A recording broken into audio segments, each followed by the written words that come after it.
Jamaah kuliah subuh al-Qasum Masjidul Falah rahimakumullah. Hari ini tema kita berdasarkan hadis Rasulullah sallallahu alaihi wasallam yang mudah-mudahan kita dapat memahaminya dan menerjemahkan dalam keseharian kita. Kalau Rasulullah sallallahu alaihi wasallam bersabda, sittatu asya tuhbitul a'mal, ada 6 hal yang menghancurkan amal kebaikan kita. Kita sholat, kita puasa, kita baca Al-Quran, kita zikir, kita infak, kita sedekah, kita berbuat baik, hancur amal kita, sia-sia amal kita, menghanguskan seluruh amal ibadah kita. Ini yang akan kita bahas. Jadi ada 6 hal, sitatu asya tuhbitul a'mal, yang menghancurkan amal, menghanguskan amal. Jadi kita beramal menjadi sia-sia. Capek-capek kita sholat, kita puasa, kita zikir, kita baca Al-Quran, akhirnya amal kita itu hancur. Apa itu? Akan kita bahas pada kesempatan subuh halaqah ini. Yang pertama, istighalu bi uyubil khalq. Ya. Yaitu sibuk dengan aib makhluk, dengan aib orang lain. Jadi sibuknya itu dengan aib orang lain, menceritakan, membongkar, mengungkapkan aib orang lain. Semua kita manusia Allah ciptakan fi ahsani taqwim, dalam sebaik-baiknya bentuk. Punya iman, ya, punya akal, punya nafsu, ada jasad, ada ruh, semua manusia. Di balik itu ada punya kelebihan dan ada punya kekurangan. Nah, orang yang membongkar, membuka, bahkan menceritakan aib orang lain, sebenarnya dia sedang menghancurkan amal ibadahnya, menghanguskan, bahkan menjadi sia-sia amal solehnya. Dalam Al-Quran misalnya Allah menyatakan dalam surat Al-Hujurat itu kan, a'udzubillahi minasyaitonirrajim, bismillahirrahmanirrahim, ya ayyuhalladzina amanu istanibu katsiran minadh-dhanni inna ba'dadh-dhanni ismun wa la tajassasu wa la yaghtab ba'dukum ba'dha ayuhibbu ahadukum ay ya'kula lahma akhihi maitan fakarihtum. Hai hamba-hamba Allah yang beriman, jauhilah kamu dari su'udzon, buruk sangka kepada orang lain. Enggak boleh itu. Buruk sangka, su'udzon kepada orang lain. Dan wala tajassasu, jangan mendesas-desus, jadi membongkar aib orang lain. Wala yaghtab ba'dukum ba'dha, dan jangan kalian melakukan itu disebut dengan ghibah. Ya, ghibah, menceritakan ya aib orang lain. Ayu ahadukum ayyakula mamahitan fakarin, apakah kamu suka memakan bangkai saudaramu sendiri? Nauzubillahi min dzalik. Jadi ketika orang menceritakan aib orang lain, sebenarnya dia sedang memakan bangkai saudaranya itu. Karena itu ya Allah Subhanahu wa taala menyatakan bahwa dalam ayat ini kita enggak boleh suudzon. Jangan membongkar aib orang lain, ghibah, fitnah, itu dilarang. Inilah pentingnya kita menjaga hablum minallah lewat ibadah ritual dan hablum minannas lewat ibadah sosial.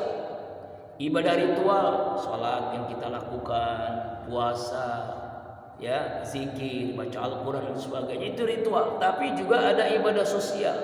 Apa itu? Menjaga ya kerukunan antar kita, menjaga jangan sampai kita membongkar aib orang lain. Tetangga kita ceritakan. Akhirnya kalau sudah orang menceritakan aib orang lain, itu akhirnya penyakit ghibah, penyakit fitnah, penyakit hasud, iri hati, dengki, itu akan terjadi dalam diri kita. Ada amalan yang kata Rasulullah SAW itu seperti kayu bakar yang kering. Dalam hadis lain seperti rumput kering dimakan oleh api, sangat cepatnya itu. Jadi diibaratkan kebaikan kita itu seperti kayu kering, kebaikan kita itu seperti rumput, lalu ada api yang membakar. Apa itu? Membongkar aib. Gibah, hasud, iri hati, dengki itu membongkar. Hasud nggak senang dengan nikmat yang Allah berikan kepada orang lain. Nah, ini hancur lebur akhirnya kebaikan kita. Ya, nauzubillah min dzalik. Ini gara-gara aib. Orang membuka aib itu akhirnya penyakit tadi itu timbul. Penyakit gibah, penyakit fitnah, penyakit hasud, iri hati, dengki. Min syarri hasidin idza hasad. Kita selalu bermohon kepada Allah agar Allah cabut dalam diri kita ini keinginan untuk melakukan hasud, atau juga Allah jaga dari orang-orang yang hasud. Jamaah rahimakumullah, biasanya sifat hasud ini terjadi kepada orang selevel.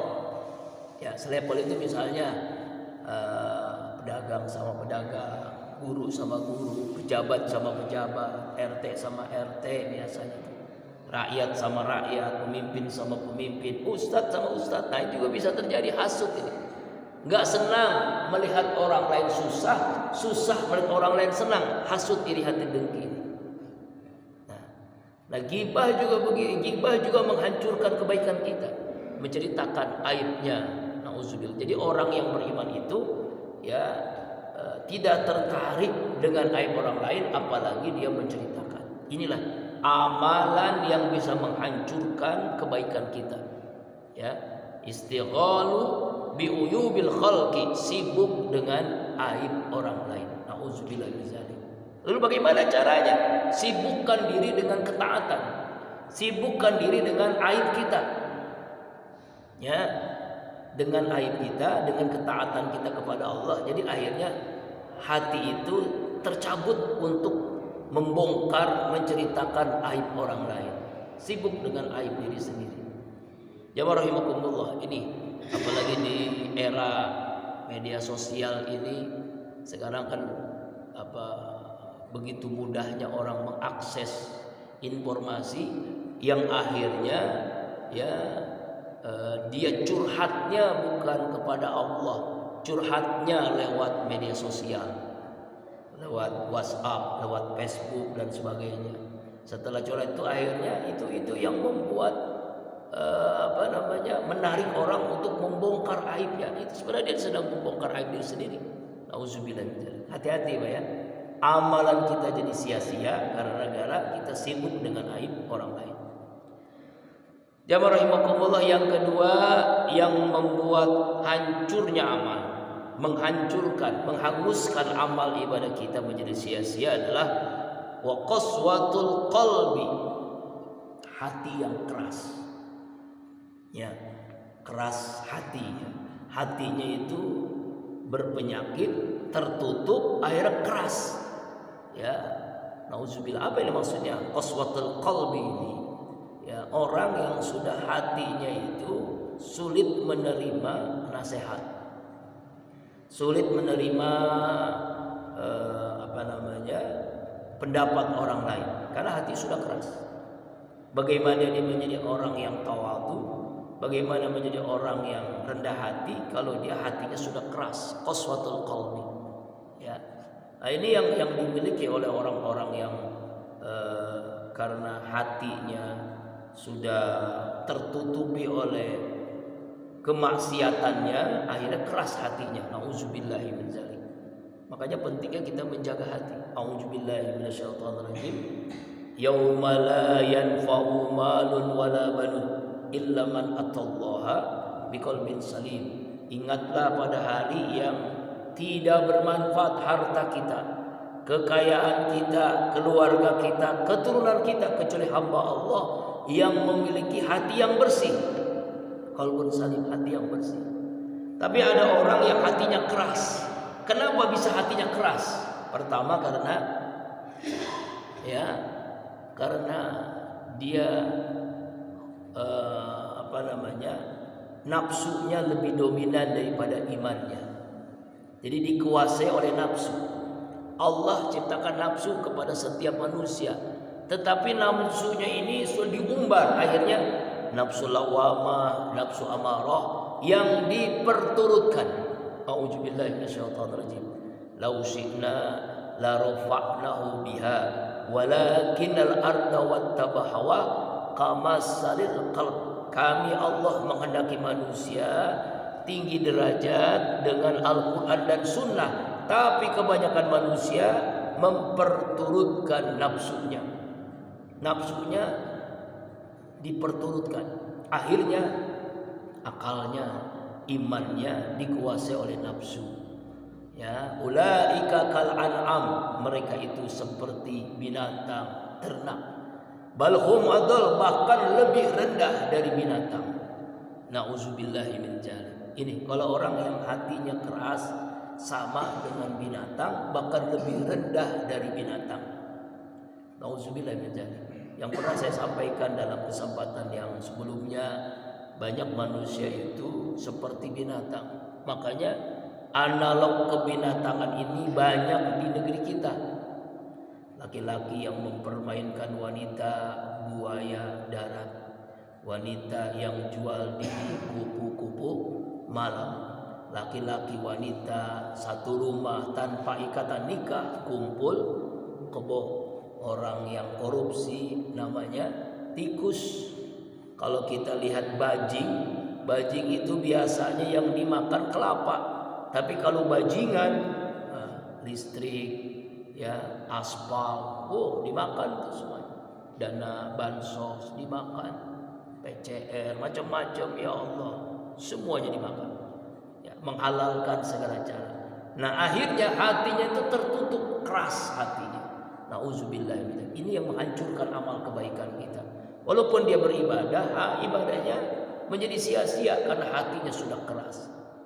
Imam Al-Ghazali, ya, itu menjelaskan secara lengkap dalam kitab Ihya Ulumuddin tentang masalah qalbu ini, tentang masalah hati. Ya, bahkan beliau mengungkapkan hati itu ibaratnya raja. Ya, ibaratnya pemimpin.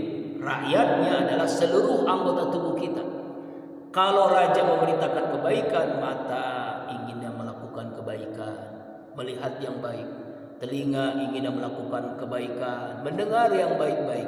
Mulut inginnya berbicara yang baik-baik, tangan inginnya memegang yang baik, kaki inginnya melakukan kebaikan. Kenapa? Karena hati itu raja.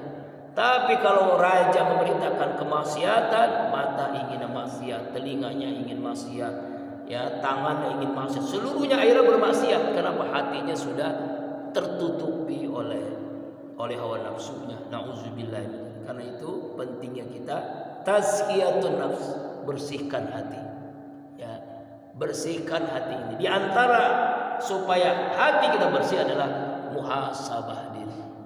Ya, sering melihat orang-orang yang susah, yang sakit, yang meninggal dunia, takziah, itu dalam rangka supaya hati kita lembut, supaya terbuka hati kita, supaya hati kita bersih. Qaswatul qalbi adalah menghancurkan amal kebaikan kita. Jamaah rahimakumullah. Kemudian yang selanjutnya, yang ketiga, ya, nggak apa-apa walaupun ngajinya sambil ngantuk-ngantuk, nggak apa-apa. Yang penting telinganya kita dengar, ya Pak, ya. Memang kalau ngaji subuh seperti ini, ya. Yang ketiga, hubbud dunya. Ini nih, hubbud dunya, cinta yang amat sangat dengan dunia. Ini yang menghancurkan amal kita nih, hubbud dunya. Rasulullah SAW bersabda, hubbud dunya ra'su kulli khati'ah.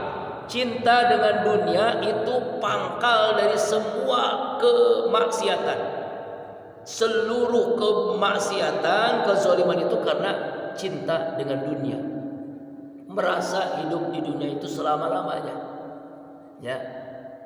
Alhaakumut takasur hatta zurtumul maqabir. Dia kumpulkan, dia hitung, dia kumpulkan, dia hitung, sadarnya ketika masuk ke kuburan. Nah, ini yang menyebabkan orang menghalalkan segala cara. Kenapa? Karena hubud dunia. Ya, hubud dunia, cinta yang amat sangat. Lalu bagaimana sikap kita terhadap dunia? Sikap kita terhadap dunia Allah jelaskan, a'udzubillahi minasyaitonirrajim.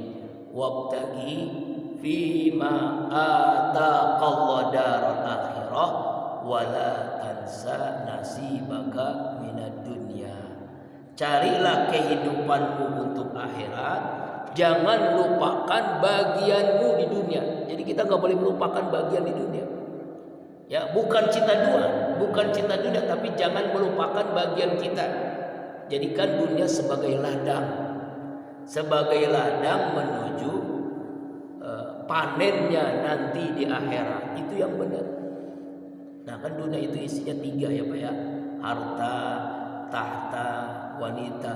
Kalau dulu onta, sekarang Toyota. Inilah yang menyebabkan banyak orang yang buta karena hubbud dunia, cinta yang amat sangat dunia. Ya. Allah Akbar walillahil hamd. Ya, ini yang sekarang lagi ramai, lagi viral, katanya bubarkan MUI. Ini nauzubillah min zalik.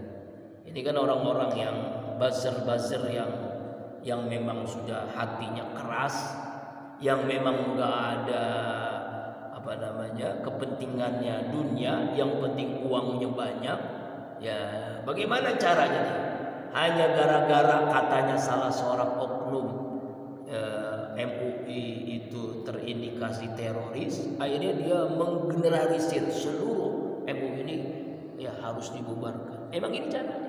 Dulu almarhum Kiai Haji Tengku Zulkarnain pernah mengungkapkan, ya, mula-mula HTI dibubarkan, kemudian FPI, setelah itu MUI, setelah itu bisa jadi Muhammadiyah dan seterusnya. Nauzubillah. Inilah cara-cara orang zalim menghancurkan agar jangan sampai ya Islam ini terus ada di negeri yang kita cintai. Nauzubillah min zalik. Ya, ini yang terjadi. Makanya sikap kita adalah bagaimana jangan sampai majlis satu-satunya yang di situ kumpulan para ulama yang akhirnya dibubarkan. Auzubillah min dzalik. Ya Pak ya. Ini kenapa bisa terjadi? Karena hubud dunia, karena cinta dengan dunia. Orang kalau sudah cinta dunia itu yang penting kaya, yang penting jabatannya tinggi naik, yang penting terkenal. Itulah karena hubud dunia intinya, hubud dunia. Setan dengan berbagai cara menggoda, menjerumuskan kita agar kita hubud dunia. Jamaah rahimakumullah, ini ya yang ketiga yang membuat tuhbatul a'mal, menghancurkan amal kita. Jamaah rahimakumullah, kemudian yang keempat waqillatul haya. Nah, ini sedikit malu. Artinya adalah tidak memiliki rasa malu. Qillatul haya, sedikit malu, tidak memiliki rasa malu. Ini nauzubillah min dzalik. Sekarang kan malu ini udah nomor ke-30-an kali ya. Ya kan? Yang penting ya terkenal, yang penting cepat konten YouTube-nya naik begitu. Yang istilah almarhum Kiai Haji Jamil Amjad dulu, bul ala zam-zam patukro, kencingi air jam-jam kamu akan terkenal. Kenapa terkenal? Orang waduh jam-jam dikencingin, seluruh dunia tuh orang kenal. Siapa itu orangnya? Nah, ini yang dilakukan oleh Abu Jahal kan terkenal, Abu Lahab terkenal bahkan sampai kiamat, tapi terkenal zolimnya, terkenal kafirnya, Fir'aun, Qarun, ya kan? Kemudian Namrus, bahkan Abu Lahab pun itu diabadikan oleh Allah dalam Al-Quran. Tabbat yada Abi Lahabim wa tab, ya kan? Abu Lahab, tabbat yada. Itu kenapa? Karena terkenal zolimnya, terkenal kafirnya, karena udah punya sifat malu. Nggak ada sifat malu lagi. Zina terang-terangan, korupsi terang-terangan. Kalau dulu di zaman Orde Lama korupsi di bawah meja, di zaman Orde Baru korupsi di atas meja, di zaman sekarang meja-mejanya diambil. Itu saking serakah-serakahnya. Nauzubillahi min dzalik. Kenapa itu? Karena nggak ada sifat malu lagi, nggak ada punya sifat pemalu lagi. Orang yang kalau nggak ada punya sifat pemalu lagi, ya pakaiannya, ya kan, kemudian sikapnya, ya sudah nggak ada rasa malu lagi. Astagfirullah, na'udzubillahi min dzalik. Ini yang terjadi, Pak ya. Dan inilah yang menghancurkan amal dia. Kalau dia sholat, dia puasa, dia melakukan kebaikan, hancur tuh amalnya, sia-sia amalnya. Ya, kenapa? Karena qillatul haya, sedikit rasa malunya. Enggak punya rasa malu.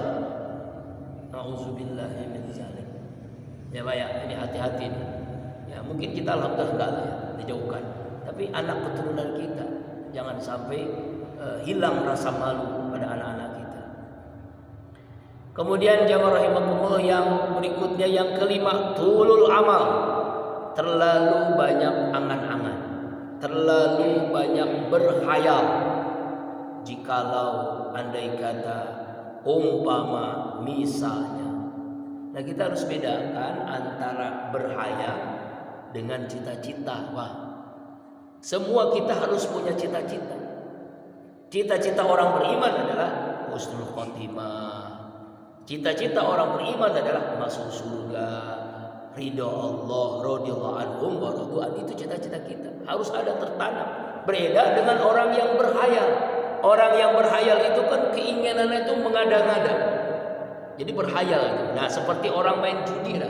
Orang main judi itu kan ya, penasaran. Kalah penasaran, menang pengen terus gitu ya. Kalah pengen gitu terus, enggak selesai, berhayal terus. Berhayal. Kalau saya punya ini, saya akan begini. Saya punya ini terus, jadi akhirnya enggak selesai. Wiridnya pun berbeda dengan wirid yang punya cita-cita. Orang yang punya cita-cita wiridnya jelas. Dia zikir, dia jelas, ya. La haula wala quwata illa billah, hasbunallah wa ni'mal wakil. Itulah cita-cita. Tapi orang yang berhayal, zikirnya jikalau, umpama, andai kata. Nah, itulah kalimat-kalimat orang berhayal. Jikalau kalau saya kaya, ya seandainya saya terkenal. Nah, ya umpama saya jadi ini, nah, nunggu. Nah, ya nunggu berhayal terus. Inilah cara setan menjerumuskan kita. Emang setan agar punya teman sebanyak-banyaknya, menjerumuskan kita setiap saat, yang sering kali kita lupa. A'udzubillahi minasyaitonirrajim. Wa may ya'su an dzikrir rahman nuqayyid lahu syaitanan fa walahu qarin. Siapa orang yang lupa kepada Allah, maka setan menjadi teman dekatnya. Orang lupa kepada Allah, setan menjadi teman dekatnya. Kenapa bisa begitu? Karena memang dia ingin banyak teman nanti di neraka. Siapa? Kita. Dengan berbagai cara setan menggoda kita, menjerumuskan kita. Di antaranya adalah agar kita menjadi orang yang suka penghayal, ya, berhayal hal-hal yang tidak akan terjangkau. Nauzubillah. Kalau cita-cita itu memang harus ada. Makanya kita perlu ikhtiar, husnuzon, doa, tawakal, itu adalah cita-cita.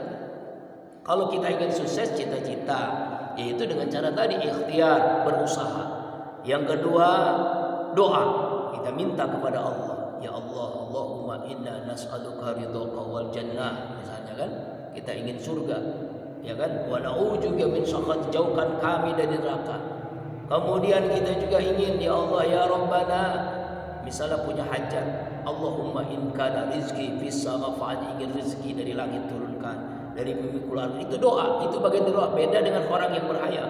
Doa, minta rezeki, minta sehat, minta ridho Allah, minta surga Allah, itu puncaknya. Ya Allah biha, ya Allah bi husnul khotimah, minta husnul khotimah. Beda dengan orang yang berhayal. Biasanya orang yang berhayal itu urusannya dunia, bukan akhirat. Kalau akhirat itu doa. Beda dengan orang berhayal, ya Pak ya. Kemudian husnuzon, baik sangka.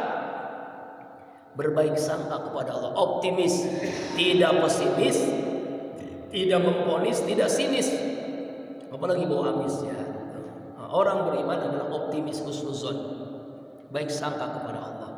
Lalu akhirnya dia serahkan kepada Allah.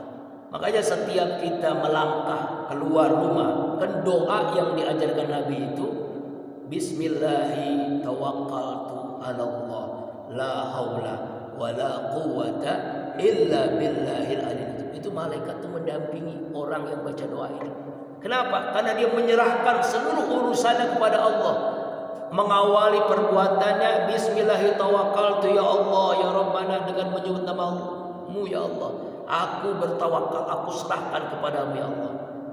Tawakal Allah. La haula, tidak ada daya, wala quwata, tidak ada kekuatan illa billah, kecuali hanya Engkau ya Allah. Jadi yang menjaga malaikat bismillah, menjaga malaikat yang bertawakal, lalu kita serahkan kepada la haula wala quwata illa billah. 3 malaikat mendampingi orang yang baca doa ini. Bayangkan, malaikat 3 mendampingi orang yang kalau keluar rumah baca doa ini. Allah Akbar, maka dia akan selamat. Allah Akbar. Nah ini, jadi nggak banyak berhayal ya. Beda dengan orang yang berhayal. Auzubillahi min zalik. Nah inilah pentingnya kita memahami agama. Orang yang banyak berhayal karena berawal dari ketidakpahaman tentang agama. Jamaah rahimakumullah. Ini ya, jadi 5. Yang terakhir, yang ke-6, yang menghancurkan amal kita dan juga amal kita menjadi sia-sia adalah zulmun la yantahi, kezaliman yang tidak ada henti-hentinya. Ya, tidak ada henti-hentinya berlaku zalim, berbuat zalim. Ada adil, ada zalim. Secara bahasa, kalau adil itu menempatkan sesuatu pada tempatnya. Kalau zalim kebalikannya, menempatkan sesuatu bukan pada tempatnya. Ya, pemimpin yang zalim, ya, keluarga yang zalim, ya, semua yang zalim ini dilarang. Allah Akbar. Zalim itu kalimatnya kan zulmun, kegelapan. Kegelapan, orang yang gelap pasti Allah berikan kegelapan nanti, yaitu di neraka, mau zalim. Nah sekarang kan banyak ya, negeri kita ini kezaliman yang sudah di depan mata dan kita tidak bisa berbuat apa-apa. Contoh misalnya orang-orang yang koruptor bisa melalang buana di negeri kita, ya. Tetapi orang-orang yang soleh, orang-orang yang baik ditangkapi, ya. Bahkan imam besar udah 9 bulan tidak melihat matahari. Nah ini kan kezalimannya sudah keterlaluan. Kesalahannya nggak jelas, tapi kok terus dicari kesalahannya. Orang yang jelas-jelas ya korupsi, pengkhianat negara yang begitu banyaknya, Allah dibiarkan. Nauzubillahi min dzalik. Kezaliman pemimpin, ya Allah. Makanya dalam hadis Rasulullah SAW yang lain, sab'atun yuzillumullah la zilla illa zillu. 7 orang kelompok yang mendapatkan naungan Allah, yang pada hari itu tidak ada naungan kecuali naungan Allah. Yang pertama adalah imamun adil, pemimpin yang adil. Pemimpin yang adil. Jadi kebalikannya itu, orang yang menghancurkan amal adalah pemimpin yang zalim. Dia sholat, dia puasa, dia zakat, dia haji sekalipun hancur amalnya kalau dia berlaku zalim. Ya, Allah Akbar. Ya marhamu. Inilah makanya kita harus hati-hati. Ini 6 amalan yang jangan sampai kita termasuk orang yang melakukannya. Kenapa? Karena amal kita menjadi hancur, amal kita menjadi sia-sia karena amalan ini, ya, amalan ini. Nah, karena itu ya bagaimana kebalikannya? Kita menjadi orang yang beramal tetapi tidak menghancurkan amal. Nah, jadi amal kita berpahala, amal kita mendapatkan ridha Allah, dan akhirnya kita menjadi orang-orang yang mendapatkan kebahagiaan dunia dan juga kebahagiaan akhirat. Yang pertama adalah istiqomah, terus-menerus dalam beribadah. Ya, dalam sebuah hadis, kalau orang biasa, contohnya nih ya, kita istiqomah sholat berjamaah di masjid, lalu karena kondisi kita sakit, karena kondisi musafir perjalanan, kita tidak bisa karena kondisi yang sulit, macet dan sebagainya, tidak bisa melaksanakan amalan yang istiqomah tadi. Allah Maha Rahman, Allah Maha Rahim, Allah tetap berikan pahala karena ketidakmampuan kita, tetapi kita dalam keadaan kita pun, ya Allah, kenapa saya tidak bisa melakukan ibadah yang biasa kami lakukan? Istiqomah. Ya, kalau tadi kan amalan yang menghancurkan amal. Kalau sekarang amalan yang terus berpahala, yaitu istiqomah. Yang kedua, amal cerdas. Apa itu amal cerdas? Amal cerdas itu melakukan amal yang bukan hanya untuk saat ini, tapi untuk masa yang akan datang, walaupun kita telah meninggal dunia. Itu yang disebut dengan amal jariyah. Ya kan? Ilmu jariyah, sedekah jariyah. Apa itu amal jariyah? Ya, sedekah jariyah kan? Ya, idza mata ibnu adam in qata'a amaluhu illa min salasin. Apabila manusia wafat terputus amalnya kecuali 3. Sedekah jariyah, ilmu yang bermanfaat, anak yang soleh yang mendoakan kita. Nah, inilah kita harus 3-tiganya harus ada dalam diri kita. Ini amalan cerdas namanya. Sedekah jariyah, kita mati. Kita di alam kubur, tapi terus mengalir pahalanya. Amal jariyah, sedekah jariyah. Masjidkah, pesantrenkah, madrasahkah, semua amal jariyah itu mengalir, itu amal cerdas. Kemudian ilmu yang bermanfaat, ilmu yang kita ajarkan kita manfaatkan. Lalu yang ketiga, anak yang soleh. Cetaklah anak yang soleh, ya didiklah anak kita menjadi anak yang soleh yang nanti mendoakan kita walaupun kita telah meninggal dunia. Yang ketiga, agar kita tidak menghancurkan amal kita, melestarikan amal kita, terus bisa mendapatkan pahala istiqomah, amal soleh. Lalu yang ketiga adalah amal cerdas tadi ya. Amal cerdas itu ya sudah fajar. Yang ketiga adalah jaga hubungan kita kepada sesama kita. Jangan sampai hablum minallah kita baik, tapi hablum minannas kita rusak. Ya. Yang tadi kan ghibah, fitnah, hasud, ya, menyakiti hati orang lain, zalim. Nah, itu kan termasuk hablum minannas. Ya, jaga hubungan yang baik kepada Allah, juga jaga hubungan baik kepada sesama kita. Inilah kita melestarikan amal walaupun kita meninggal dunia, kita tidak termasuk orang yang bangkrut. Sebuah hadis yang terakhir dalam kajian Halaqah subuh hari ini, Rasulullah sempat bertanya kepada para sahabat yang mungkin pernah disampaikan dalam kesempatan yang lalu. Ya, hai para sahabat, atadruna anil muflis? Tahukah kalian orang yang bangkrut, orang yang failit? Lalu di antara sahabat yang mencoba menjawab, ya Rasul, al-muflisu fina man lam dirhama wala mata. Orang yang bangkrut adalah orang yang tidak punya uang, orang yang tidak punya duit, orang yang miskin, orang yang kere. Oh, emang benar ya. Kalau menurut kita begitu, orang yang bangkrut orang yang tidak punya duit. Orang kaya jangankan gaya hidupnya, gaya jalannya beda. Orang miskin jangankan gaya hidupnya, gaya jalannya juga beda. Orang susah. Orang kaya kentut di depan kita atau di tengah-tengah kita nih. Kita paling ngomongnya bagus, Bapak sehat. Tapi kalau ada orang miskin, orang belangsak, kentut di tengah-tengah kita, kita ngomong bau. Brengsek lu, bau lu, astagfirullah. Itu kan beda kan sikap kita. Nah, itu diantaranya. Kata Nabi bukan.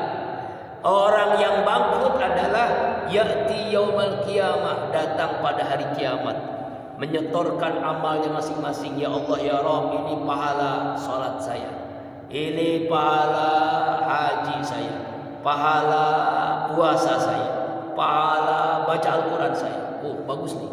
Orang menyetorkan kebaikannya, selangkah lagi menuju surga. Ada yang protes, ya Allah, ya Rabb, si fulan ini memang rajin sholat, tapi ketika di dunia saya pernah disakiti, saya pernah dizalimi, saya mohon keadilan-Mu ya Allah.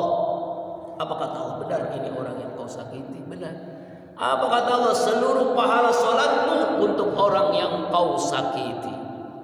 Lalu ada lagi orang yang rajin puasa, selangkah lagi menuju surga. Dia mau masuk surga, ada yang protes, ya Allah, ya Rabb, dia memang rajin puasa, tapi ketika di dunia saya pernah dibongkar aib saya mohon keadilan-Mu ya Allah. Apa kata Allah? Ini benar orang yang kau bongkar aib, benar.